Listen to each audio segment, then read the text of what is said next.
Hello, everyone, and hello, Diane. From a cold, windy, icy, cold, windy Spain. Yes, I never think of Spain as cold and icy and windy, but clearly it is at the moment.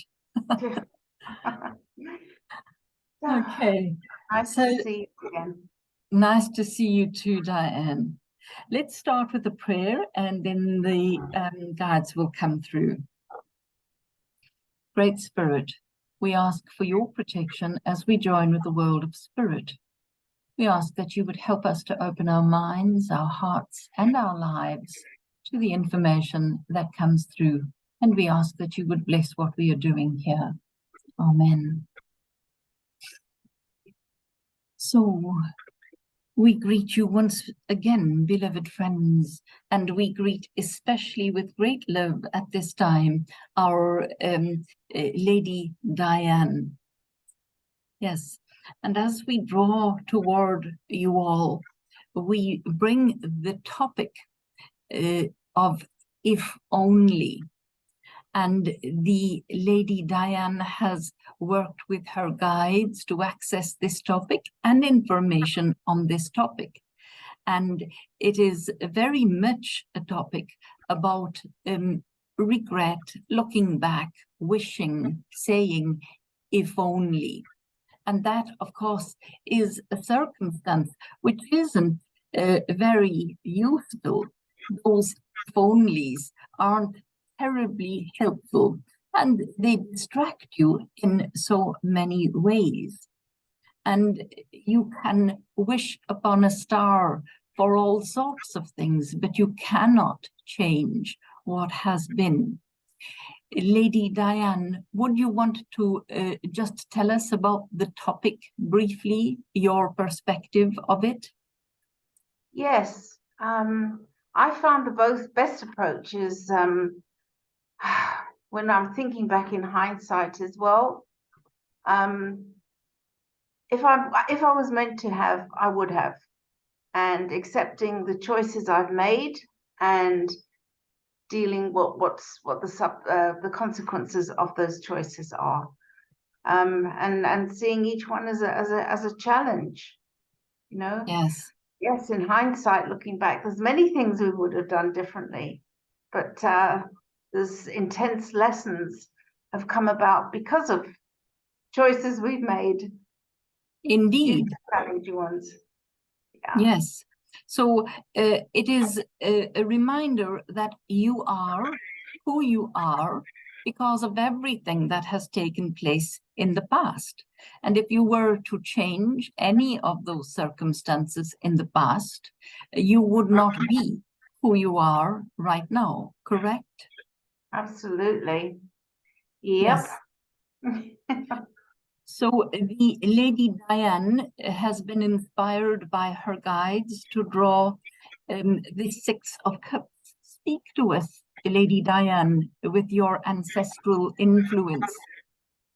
Yes, this I see as a man who's obviously the first and foremost the aged man with the white hair and beard, and he's casting his thoughts back to when he was a little know-it-all, almost like a little bit of a street urchin, but he did have opportunities, but he chose to be a bit of a, excuse my French, a smart ass and not take advantage of maybe books and tools that were on offer to him. He wished he'd read more, for example. He wished he'd listened. He wished he'd studied. He wished he'd connected to spirit. I feel that's depicted by the candles and those who've passed on, as depicted by the skull. Smelt the roses, learnt more about herbs and plants. Now he's reading and he's battling to see. So he wished he'd used the gifts he had of youth then. It would have helped him more now. And that's what he sees in hindsight. And maybe even not dabble too much in the other kind of spirit, in which we see the cups in front of him, the chalices as well.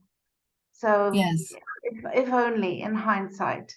But it is what it is. but he's a wise man, as we can see with the white beard and what looks like an amethyst on a chain. He's gained a lot of spiritual knowledge and hard knocks along the way, which he can help people with now. So indeed, insights. But the wishing, if only, the looking back and longing to have done what could have been done with a body and a mind that was still active when younger, that is something that is a reality for those in human condition. There are many who look back and say, if only. But if only is dreaming about something that cannot exist, yes? Absolutely. But he's gotten a lot of lessons along the way, and I feel a lot of people would come to him for his wise counsel. Yes, to indeed. Guide them. Yes, beautiful. This one. And then the next card that you were inspired to select. Yes, so from my messages from the ancestors. Why revisit those old regrets? You're just wasting your energy. You know now that you would choose differently, and that's all that matters. Why do you choose to greet those feelings of wishing you'd done or said things differently again? Ask the ancestors. Yes. And we can make amends where possible. And if we can't make them, if there are amends to be made to those people in person, we can do it energetically to those who've passed on or to those people who we don't know where they are, in the form of an energy transference and prayer, bringing them to mind's eye and saying, I'm sorry, and forgive yourself and forgive others as well. Yes. And the interesting circumstance in that is revisiting these regrets. So this is trying to break a cycle, recurring regrets which you may have. It's time to understand that you can regret nothing from what has been. What is meant to be has taken place. And nothing that is meant to be part of your life can be escaped by you. If it is meant to be, it will be part of your path. Regretting that, there are a million other pathways that you could have chosen, but we would say to you, you are who you are meant to be. Correct, Lady Diane? I agree. I agree. And the ancestor there, she smiles on there kindly. There's no judgment. No judgment, only empathy for what we're going through. So indeed, support us. Yeah. Yes. No judgment, so our own judgment. Yes. So once again, kindness towards self. If you are kind to yourself, you fill your own cup with kindness, and it will overflow as kindness into the lives of others. Regret nothing. You are who you are and always have been meant to be. Yes. It's a big lesson these days, Theresa, being kind to ourselves, love ourselves first. Yeah. All right. So we greet you all then with great love, and we thank the Lady Diane and your ancestral spirit guides for bringing these beautiful messages with such love and insight. We leave with great and unconditional love. Thanks.